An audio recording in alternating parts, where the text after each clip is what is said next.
নমস্কাৰ প্ৰিয় দৰ্শক সকলোকে স্বাগতম জনাইছো মই পাৰ্থ। প্ৰিয় দৰ্শক বিজেপি শাসিত কেন্দ্ৰীয় চৰকাৰে বন্দে মাতৰমৰ 150 বছৰীয়া এক বন্দে মাতৰমৰ জন্মৰ সেই গীতটিৰ জন্মৰ 150 বছৰ অতিক্ৰম কৰাৰ এই ৰুমন্থন কৰিছে বা বন্দে মাতৰমে 150 বছৰ অতিক্ৰম কৰি যোৱাৰ কাৰণে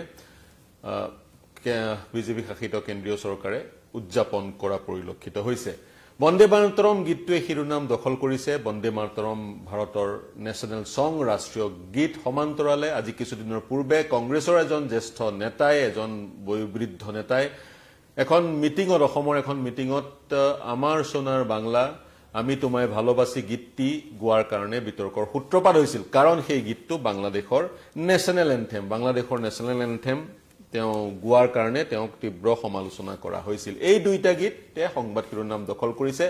আৰম্ভ কৰো বন্দে মাতৰমৰ পৰা। বিজেপি শাসক দল বিজেপিয়ে 150 বছৰ বন্দে মাতৰমৰ জন্মৰ 150 বছৰ উদযাপন কৰিছে। এতিয়া বন্দে মাতৰমৰ 5টা ষ্টেঞ্জা, কিন্তু সচৰাচৰ সততে স্কুল কলেজত 2টা ষ্টেঞ্জা বা 2টা পেৰাগ্ৰাফহে গোৱা হয়। সেই যি বাকি 3টা পেৰাগ্ৰাফ কোনে আঁতৰালে? 1937 চনত নেহেৰুৱে সেই 3টা পেৰাগ্ৰাফ আঁতৰালে বুলি বিভিন্ন বুৰঞ্জীবিদে ক'ব বিচাৰে। সেই 3টা পেৰাগ্ৰাফ নেহেৰুৱে আঁতৰাই দিলে ক'ৰ পৰা? ক'ত ভাৰতীয় জাতীয় কংগ্ৰেছৰ সভা সমিতিসমূহত এই গীতটো তেতিয়া গোৱা হৈছিল। ৰাষ্ট্ৰীয় গীত হিচাপে এই গীতটো গোৱা হৈছিল আৰু এই গীতটোৱে সেই সময়ত বিশেষকৈ ভাৰতীয়সকলৰ যিসকলে স্বাধীনতা বিচাৰিছিল, দেশখন স্বাধীন হোৱাটো বিচাৰিছিল, তেওঁলোকৰ দেশপ্ৰেম জাগ্ৰত কৰিছিল। এই গীতটো গোৱা মাত্ৰকে বা বন্দে মাতৰম বুলি শ্লোগান দিয়াৰ মাত্ৰকে তেওঁলোকৰ দেশপ্ৰেম উঠলি উঠিছিল আৰু সেইকাৰণেই কংগ্ৰেছে তেওঁলোকৰ অধিৱেশনসমূহত, বৈঠকসমূহত এই গীতটো গাইছিল। কিন্তু 37 চনৰ পৰা নেহেৰুৰ পৃষ্ঠপোষকতাত কংগ্ৰেছৰ অধিৱেশনত মাত্ৰ প্ৰথমৰ 2টা ষ্টেঞ্জাহে গোৱা হৈছিলে। পিছৰ 5টা ষ্টেঞ্জা গোৱা হোৱা নাছিলে। যিকেইটা ষ্টেঞ্জাত, যিকেইটা পেৰাগ্ৰাফত মা দুৰ্গাৰ বন্দনা আছিলে, মা কালীৰ বা হিন্দু ধৰ্মৰ বিভিন্ন গডেছৰ, ভগৱানৰ বা দেৱী দেৱতাৰ বন্দনা আছিলে। আৰু সেইকাৰণেই প্ৰধানমন্ত্ৰী নৰেন্দ্ৰ মোদীয়ে বা বিজেপিৰ শীৰ্ষ নেতাসকলে সেই কথা আজি পুনৰ ৰাইজক মনত পেলাই দিয়া পৰিলক্ষিত হৈছে। নেহেৰুৱে 1937 চনত সেই সময়ত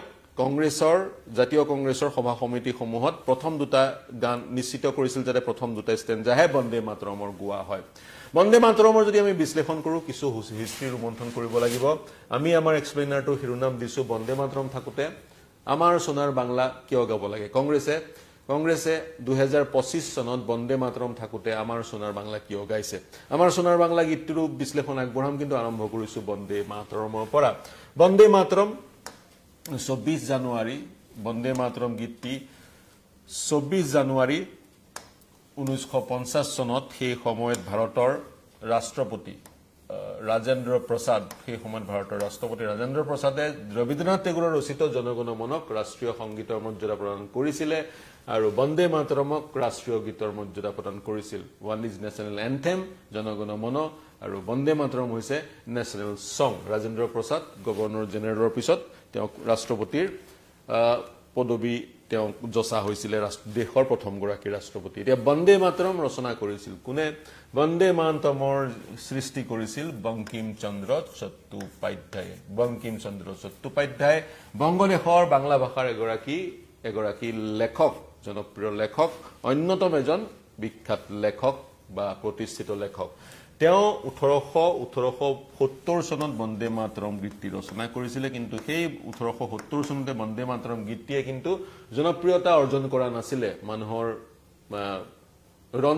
শৰীৰৰ ৰন্ধে ৰন্ধে সোমাই পৰা নাছিলে। কিন্তু 1882 চনত যেতিয়া তেওঁ আনন্দমঠ উপন্যাসখন ৰচনা কৰিলে, আনন্দমঠত বন্দে মাতৰম গীতটো অন্তৰ্ভুক্ত কৰিলে। তাৰপিছত বন্দে মাতৰম গীতটো ইম্পেৰিয়েলিষ্ট শাসন বা ব্ৰিটিছক ভাৰতবৰ্ষৰ পৰা খেদি পঠিওৱাৰ যি আন্দোলন, সেই আন্দোলনৰ এক ধৰণৰ ৱাৰ ক্ৰাই টাইপ হৈ পৰিল। এতিয়া যিখন আনন্দমঠ নভেল আছিলে, উপন্যাস আছিলে বংকিম চন্দ্ৰ চট্টোপাধ্যায়ৰ, সেই উপন্যাসখনত কি আছিলে? উপন্যাসখনৰ পটভূমি আছিলে 1770 চনৰ ফকীৰ সন্ন্যাসিনী মুভমেণ্ট। 1770 চনত বংগদেশৰ, আজিৰ তাৰিখৰ পশ্চিমবংগ আৰু বাংলাদেশ, তেতিয়াৰ বংগদেশৰ অৱস্থা খুবেই বেয়া আছিল। ইষ্ট ইণ্ডিয়া কোম্পানীৰ শাসনত আছিলে। ইষ্ট ইণ্ডিয়া কোম্পানীয়ে সেই সময়ত বংগদেশত বেপাৰ বাণিজ্য চলাইছিলে। কিন্তু যিবোৰ নবাব আছিলে মুছলিম নবাব তেওঁলোকে হিন্দু খেতিয়কসকলৰ ওপৰত নিৰ্যাতন চলাইছিলে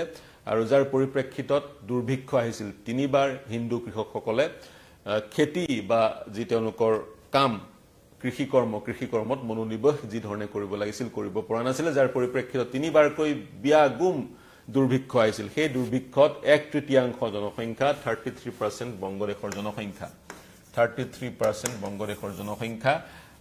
খাবলৈ নাপায় মৃত্যু হৈছিল 1770 চনৰ কথা কৈ আছো আৰু 1770 চনৰ মুছলিম নবাববোৰৰ হিন্দু খেতিয়কৰ ওপৰত চলা অমানসিক অত্যাচাৰৰ পটভূমি হিচাপে লৈ বংকিম বাবুৱে 1782 চনত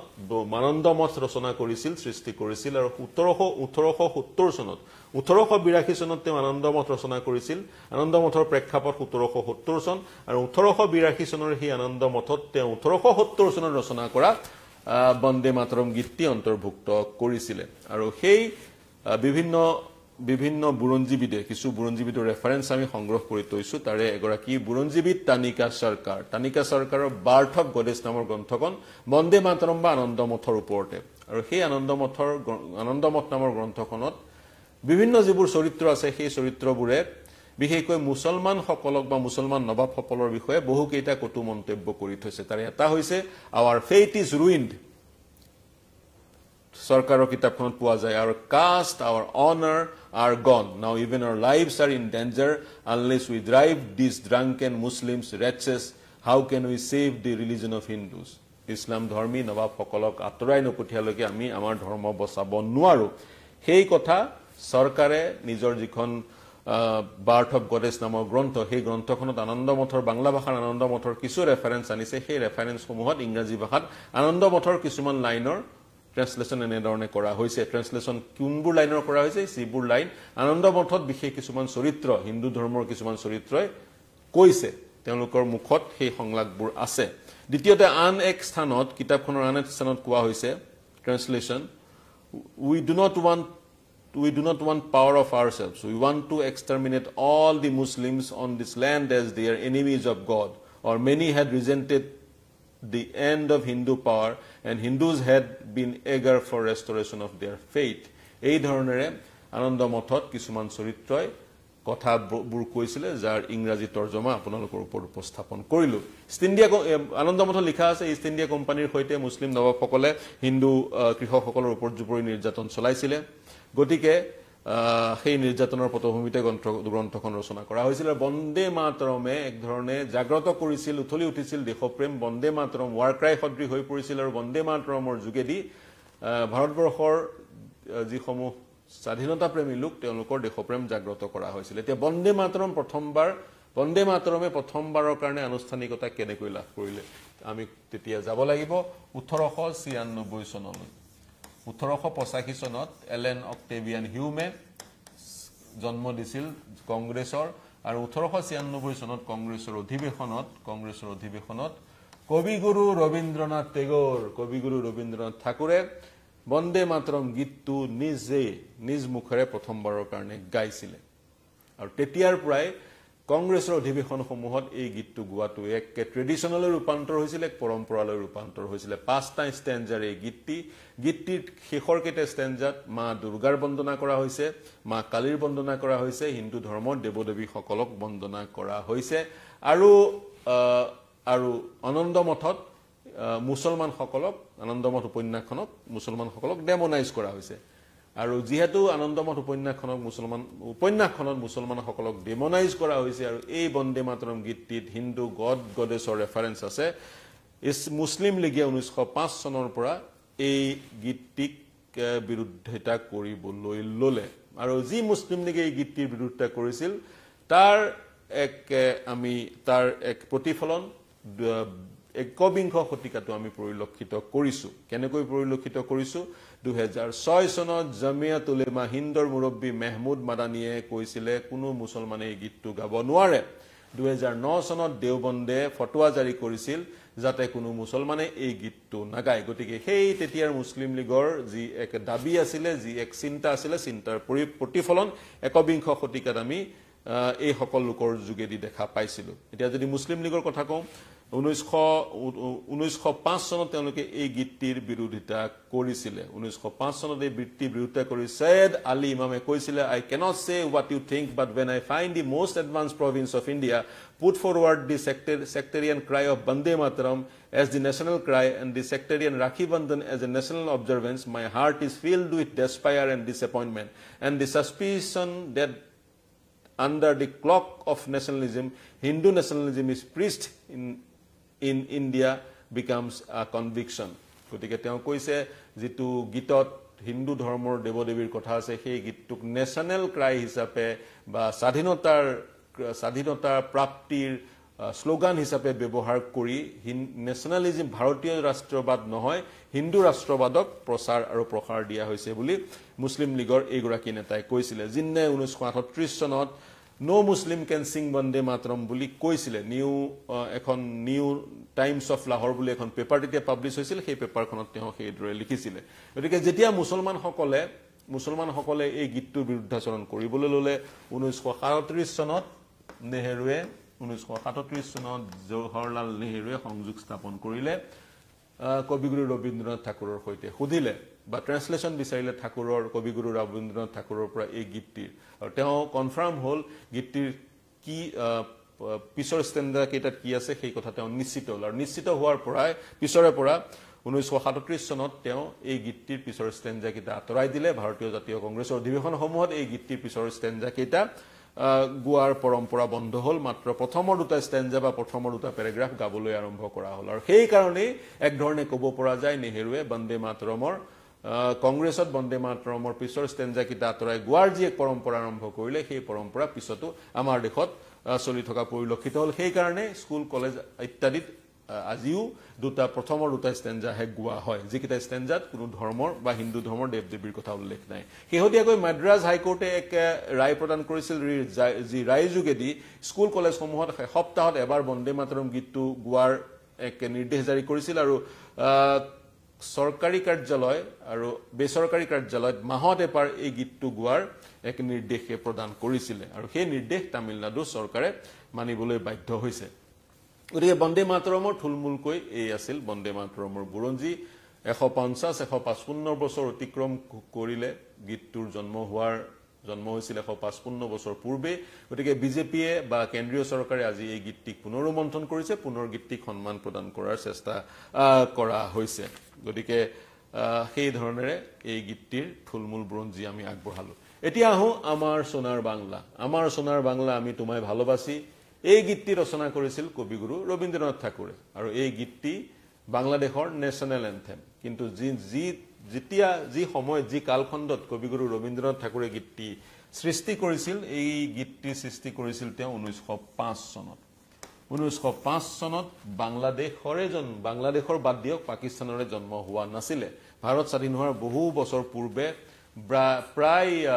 35-40 বছৰ পূৰ্বে তেওঁ এই গীতটি ৰচনা কৰিছিল পটভূমি কি আছিল 1905 চনত তেতিয়াৰ গভৰ্ণৰ জেনেৰেল ভাইসৰয় লৰ্ড কাৰ্জনে বংগখনক দুটা ভাগ কৰিছিল বংগভংগ বুলি যাক কোৱা হয় পাৰ্টিশন অফ বেংগল তেওঁলোকে কৈছিল বংগখন এখন বিশাল প্ৰভিন্স আৰু এডমিনিষ্ট্ৰেটিভ কনভেনিয়েন্সৰ কাৰণে বংগখনক দুটা ভাগত ভাগ কৰিছিল 1905 চনত আৰু সেই বংগভংগৰ বিৰুদ্ধাচৰণ কৰিছিলে বেংগলী এলিটসকলে শিক্ষিত বাংলাভাষী লোকসকলে তেওঁলোকৰ মতে এনে ধৰণে বংগক দুটা ভাগত ভাগ কৰি বাংলাভাষী লোকসকলক বিভক্ত কৰাৰ এক ষড়যন্ত্ৰ ৰচিছে ব্ৰিটিছে আৰু মূলতঃ বাংলাভাষী হিন্দুসকলক আৰু বাংলাভাষী মুছলমানসকলক দুটা ভাগত ভাগ কৰিবলৈ এনে ধৰণৰ ষড়যন্ত্ৰ ব্ৰিটিছে ৰচিছে সেই ধৰণৰ ধাৰণা বাংলাভাষী এলিটসকলৰ মাজত তেতিয়া সৃষ্টি হৈছিল আৰু বংগক দুটা ভাগ নকৰাৰ আহ্বান জনাই আমাৰ সোনাৰ বাংলা আমি তোমায় ভালোবাসি এই গীতটি ৰবীন্দ্ৰনাথ ঠাকুৰে ৰচনা কৰিছিল বাংলাভাষীসকল যাতে একেখন মঞ্চত একেখন প্ৰভিন্সতে থাকে বা মুছলমান বাংলাভাষী বা হিন্দু ভাষীসকলৰ মাজত কোনো ধৰণৰ বিভেদ নাহে সেই উদ্দেশ্য আগত ৰাখি ৰবীন্দ্ৰনাথ টেগোৰে আমাৰ সোনাৰ বাংলা গীতটি ৰচনা কৰিছিল আৰু ৰবীন্দ্ৰনাথ ঠাকুৰৰ বায়োগ্ৰাফাৰৰ মতে আগষ্টৰ 25 তাৰিখে 1905 চনৰ আগষ্টৰ 25 তাৰিখে কেলকাতা এতিয়াৰ কলকাতাত এতিয়া কেলকাতাৰ টাউন হলত এই গীতটো গোৱা হৈছিল আৰু গীতটো গোৱাৰ সময়ত ৰবীন্দ্ৰনাথ ঠাকুৰ নিজে উপস্থিত আছিলে নিজেই তেওঁ সেই গীতটো গোৱাৰ সময়ত নিজে উপস্থিত আছিলে আৰু বংগভংগৰ বিৰুদ্ধাচৰণ কৰি যি আন্দোলন হৈছিল সেই আন্দোলনত ৰবীন্দ্ৰনাথ ঠাকুৰো জপিয়াই পৰিছিল আৰু ৰবীন্দ্ৰনাথ ঠাকুৰৰ বহু কেইজন বায়োগ্ৰাফাৰৰ মতে ৰবীন্দ্ৰনাথ ঠাকুৰৰ সেইটোৱে আছিলে প্ৰথম আৰু অন্তিমটো আন্দোলন তাৰ পিছত তেওঁ কিন্তু কোনো ধৰণৰ আন্দোলনত সুশৰীৰেৰে ভাগ লোৱা নাছিলে আৰু তাৰ পিছত এই গীতটিৰো 5টা ষ্টেঞ্জা যি ধৰণেৰে বন্দে মাতৰমৰ 5টা পেৰাগ্ৰাফ 5টা দফা আমাৰ সোণাৰ বাংলাৰো 5টা দফা 1971 চনত যেতিয়া বাংলাদেশৰ জন্ম হ'ল ভাৰতবৰ্ষৰ সহায়ত যেতিয়া বাংলাদেশে জন্ম লাভ কৰিলে শেখ মুজিবুৰ ৰহমানে জানুৱাৰীৰ 13 তাৰিখ 1972 চনৰ জানুৱাৰীৰ 13 তাৰিখে এই ৰেন্ডিশনটো কবিগুৰুৰ এই ৰেন্ডিশনটো কবিগুৰুৰ এই বিখ্যাত কালজয়ী গীতটিক বাংলাদেশৰ ৰাষ্ট্ৰীয় সংগীতৰ মৰ্যাদা প্ৰদান কৰিলে আৰু সেই দিনাখনেই প্ৰখ্যাত ৰবীন্দ্ৰ সংগীতৰ গায়িকা সুচিত্ৰা মিত্ৰাই HMVত এই গীতটি ৰেকৰ্ড কৰিছিল আৰু সেই দিনাখনেই বিশ্বভাৰতী বিশ্ববিদ্যালয়ৰ মিউজিক বোৰ্ডে এই গীতটিক সেই ৰেকৰ্ডটিক যিটো ৰেকৰ্ডৰ সৃষ্টি কৰিছিল সুচিত্ৰা মিত্ৰাই সেই ৰেকৰ্ডটিক অনুমোদন প্ৰদান কৰিছিল গতিকে সেই ধৰণৰ এক বুৰঞ্জীও এই গীতটিৰ সৈতে জড়িত হৈ আছে তৎসত্ত্বেও যিহেতু গীতটি এখন দেশৰ ৰাষ্ট্ৰীয় সংগীত গতিকে সেই গীতটি আন এখন দেশৰ লোকে গোৱাটো কিমান সমীচীন হৈছে তাৰ উত্তৰ আপোনালোকৰ পৰা বিচাৰিম হততে তেনে ধৰণৰ ঘটনা আমি পৰিলক্ষিত নকৰো ইংলেণ্ডৰ নেশ্যনেল এন্থেম ভাৰতবৰ্ষত গোৱা নহয় অষ্ট্ৰেলিয়াৰ নেশ্যনেল এন্থেম ভাৰতবৰ্ষত গোৱা নহয় মাৰ্কিন যুক্তৰাষ্ট্ৰৰ ৰাষ্ট্ৰীয় সংগীত ভাৰতবৰ্ষত গোৱা নহয় বা ভাৰতবৰ্ষৰ ৰাষ্ট্ৰীয় সংগীতো আন দেশত গোৱা নহয় হয় আমাৰ সোণাৰ বাংলা ৰবীন্দ্ৰনাথ ঠাকুৰৰ সৃষ্টি আনেক পটভূমিত আনেক পৰিপ্ৰেক্ষিতত আনেক উদ্দেশ্যৰে আনেক লক্ষ্যৰে 1905 চনত তেওঁ সেই গীতটি ৰচনা কৰিছিল কিন্তু যেহেতু বাংলাদেশৰ জন্ম হোৱাৰ পিছত শেখ মুজিবুৰ ৰহমানে বা তেওঁৰ পৃষ্ঠপোষকতাত গানটো বাংলাদেশৰ ৰাষ্ট্ৰীয় সংগীতলৈ ৰূপান্তৰ হ'ল গতিকে সেই গীতটি বাংলাদেশৰ ৰাষ্ট্ৰীয় সংগীত হিচাপেহে আজিৰ তাৰিখত বা 70 চনৰ পিছৰ পৰা সমগ্ৰ বিশ্বত প্ৰতিষ্ঠিত হ'ল গতিকে তেনে পৰিপ্ৰেক্ষিতত তেনে আন এখন দেশৰ নেশ্যনেল এন্থেম আন এখন দেশত হততে গোৱা পৰিলক্ষিত নহয় দুটা গীত বন্দে মাতৰম দুইটা কালজয়ী গীত এটা বাংলাদেশৰ নেশ্যনেল এন্থেম আৰু এটা ভাৰতবৰ্ষৰ ৰাষ্ট্ৰীয় গীত আৰু ভাৰতবৰ্ষৰ ৰাষ্ট্ৰীয় গীতটোৰ আমি হততে দুটা ষ্টেঞ্জা গাওঁ আমাৰ ছাত্ৰ ছাত্ৰীসকলে দুটা ষ্টেঞ্জা গায় বাকি তিনিটা ষ্টেঞ্জাত মই পুনৰ কৈছো হিন্দু ধৰ্মৰ দেৱদেৱীৰ উল্লেখ আছে যাৰ পৰিপ্ৰেক্ষিতত 1937 চনত নেহেৰুৱে সেই পিছৰ ষ্টেঞ্জা কেইটা নিষিদ্ধ বুলি ক'ব নোৱাৰি সেই পিছৰ ষ্টেঞ্জা কেইটা কংগ্ৰেছৰ অধিৱেশনত গোৱাৰ অনুমতি তেওঁ দিয়া নাছিল বা সেইকেইটা নোগোৱাৰ এক পৰিৱেশৰ সূচনা কৰিছিলে আজিৰ তাৰিখত আমি সেই গীতটোৰ 150 বছৰ সেই গীতটোৱে পূৰ্ণ কৰিলে বা সেই কাৰণে সেই গীতটো আজিৰ তাৰিখত আমি ৰোমন্থন কৰিছো যি কি নহওক আপোনালোকে কি ভাবে কি মন্তব্য কৰিব দুটা গীতৰ আমি বিশ্লেষণ আগবঢ়ালো দুইটা গীতে শিৰোনাম দখল কৰাৰ কাৰণে সেই বিশ্লেষণ আগবঢ়ালো দুইটা গীতে বাংলা ভাষাত দুইটা গীতৰে জনক প্ৰসিদ্ধ এটা গীতৰ জনক প্ৰসিদ্ধ বাংলা লেখক বঙ্কিম চন্দ্ৰ চট্টোপাধ্যায় আনটো গীতৰ লেখক কবিগুৰু ৰবীন্দ্ৰনাথ টেগোৰ নোবেল বঁটা বিজয়ী লেখক কবিগুৰু ৰবীন্দ্ৰনাথ টেগোৰ যি কি নহওক এই বিশ্লেষণ কেনে পালো জনাব গীত দুটাৰ সন্দৰ্ভত কিবা যদি মন্তব্য কৰিব বিচাৰে মন্তব্য কৰিব আমাৰ ইউটিউব চেনেলৰ ফেচবুক পেজত প্ৰৱেশ কৰি পোনপটীয়াকৈ আমাৰ কমেন্ট সেকশনত মন্তব্য লিখিব পাৰিব দেশ বিশ্ব ৰাজ্যৰ সকলো বাতৰিৰ কাৰণে চাই থাকিব নিউজ 18 অসম নৰ্থ ইষ্ট ধন্যবাদ